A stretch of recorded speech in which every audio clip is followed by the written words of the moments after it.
Hi there, Ollie Klepek with you, and today we'll be looking at how to stretch watercolour paper.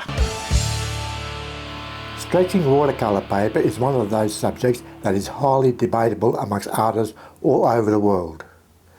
Clear your mind from all the confusion and clutter and just concentrate on your painting. When it comes to stretching paper, you will either do it or you won't, and you will know this by how much water and paint you apply to your paper.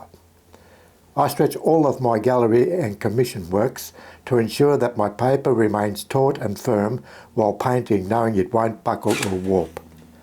To understand why we stretch paper, let's see what happens to the paper once we add moisture to it. The more water and paint we add to the paper, the more it absorbs and expands. As it dries, it will contract, causing it to warp and buckle.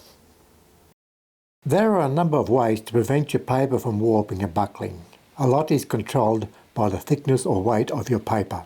Another way is to cut your paper to smaller sizes, anything from 10 by 8 to 6 by 4 inches. Allow extra length and width for matting. If any buckling occurs, it will be minimal. You may want to apply your paint onto a dry surface instead of on top of a water wash, keeping wet on wet application to a minimal. Let's look at paper blocks and see how they work. I use Arch 300 GSM 140 pound paper made from 100% cotton. It comes in a block form that is glued or bonded on all sides, which holds together 20 sheets. The idea is to paint on the top sheet, wait for the finished painting to dry before removing it from the block, thus preventing it from buckling. At least that is the theory side. The practical side depends on how much water and paint is applied to the painting. My wet on wet practices simply risks the chances of my paper to warp and buckle, and so without fail I separate my sheet first from the block.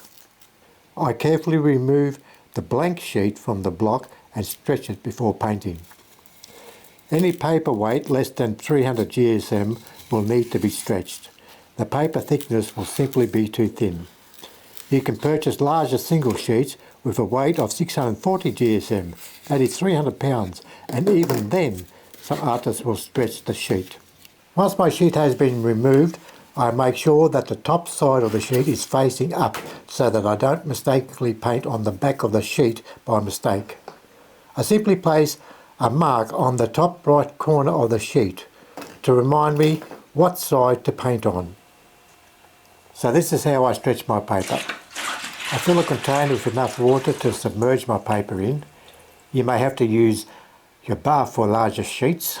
I soak the paper for a good 5 minutes. That's using 300 GSM 140 pound paper before draining any excess water off. You may need to soak it a bit longer for heavier paper. I then place it flat on a board before stapling all sides. You can use masking tape instead if you prefer.